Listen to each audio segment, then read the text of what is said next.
Welcome to Fantastic Vision. Please subscribe us before you watch today's video. As the wheel of history rolls forward, it often crushes some seemingly unbreakable myths. Recently, ASML, the Dutch lithography giant, is facing an unprecedented dilemma. This company, which once sat firmly on the throne of global semiconductor equipment, is now watching cracks appear in its carefully built business empire. The origin of all this can be traced back to the chip export control policy implemented by the United States against China. The technical blockade measures that were originally regarded as a killer weapon are now like a double-edged sword. Not only did they fail to achieve the expected results, but they also gave rise to a reality that keeps Western semiconductor giants awake at night. China is promoting the independent development of the chip industry at an unprecedented speed. The two presidents of ASML, whether it is the former Wen Inc. or the current Fu Kai, have issued the same warning to the United States. It is claimed that the U.S. equipment control can only lead China to become more innovative and break the blockade of semiconductor equipment. And now, the situation they least want to see is becoming a reality. Due to the negative impact of U.S. chip control, Chinese companies such as Huawei and smic have begun to accelerate their layout in the field of chip foundry. The return of Korean chips has confirmed that the domestic chip industry chain has the ability to put some high-end processes into production. And this momentum of independent research and development is spreading throughout the entire industry chain. Wafer manufacturing companies such as smic and Huahong Semiconductor, which originally preferred to cooperate with international giants such as ASML and Applied Materials, now have to turn their attention to local equipment manufacturers. This forced cooperation unexpectedly created a virtuous circle. Domestic equipment companies have gained more practical opportunities, while chip manufacturers have continuously put forward new technical requirements in cooperation. In the process of joint trial and error, both parties have promoted the rapid growth of the entire industry chain. Today, the development of the situation has completely exceeded ASML's expectations. The establishment of the third phase of the National Big Fund marks that China's R&D investment in key equipment, such as lithography machines, will reach a new height. The injection of a large amount of funds can not only accelerate the process of technological breakthroughs, but also achieve a leap from quantitative change to qualitative change through the optimization and integration of the industrial chain. At the same time, ASML's proud next-generation high-NA EUV lithography machine has been coldly received by the market. Even industry leaders such as TSMC have publicly stated that they will not adopt this technology in recent years, and even claimed that even at the 1.4 nanometers process node, the existing EUV equipment can still meet the demand. This market reaction has put ASML in a dilemma.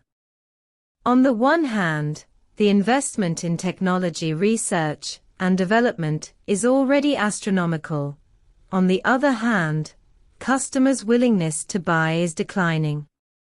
Even early purchasers, such as Intel, have begun to adjust their technology routes, saying that they will reduce their reliance on EUV lithography machines in the future and rely more on high-end etching technology.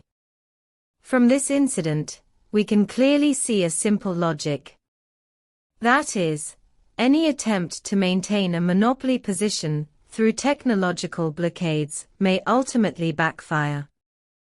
The U.S. export control policy was intended to slow the development of China's chip industry, but the actual effect is to stimulate China's independent innovation potential.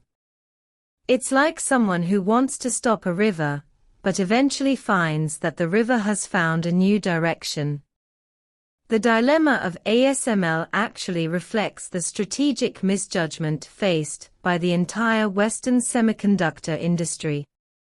They rely too much on technological advantages and market monopoly, ignoring the inherent laws of technological progress.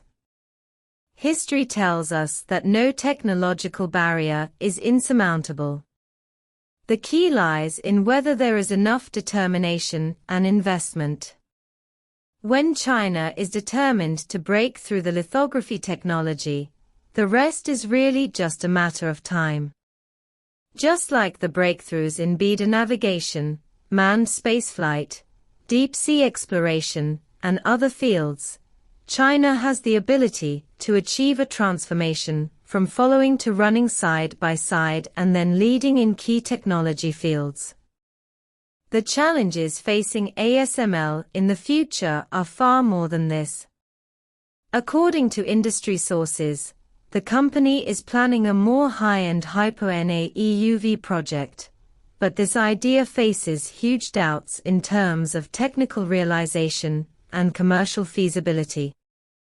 Regardless of the complexity of the technical level, from a cost perspective alone, even the existing high-NA products have been coldly received by the market due to their high prices. Who can be expected to pay for the more expensive next-generation products? More importantly, once China achieves a breakthrough in the field of immersion DUV lithography, ASML will lose its dominant position in the mid to high-end equipment market. Without the support of the huge Chinese market, ASML's global strategic layout will face a fundamental reconstruction. As the title says, an era belonging to ASML may really be coming to an end. The end of this era is not due to technological backwardness, but due to the short-sightedness of the US and Western strategies. When the other side wields the stick of trade protectionism, uncontrolled weapons often smash the interests of the wielder. It seems that the United States has successfully curbed Chinese companies from obtaining advanced chips through overseas channels through chip control, but in fact, this practice has also curbed the trade of US and Western companies with China. Under this situation, it is not only the domestic chip industry that suffers losses, but also the overseas chip industry chain. After China accelerates its R&D investment in the semiconductor field, those companies that are unable to innovate or follow up with more R&D investment will inevitably face the embarrassing situation of being eliminated. What do you think about this? Welcome to leave a message and discuss.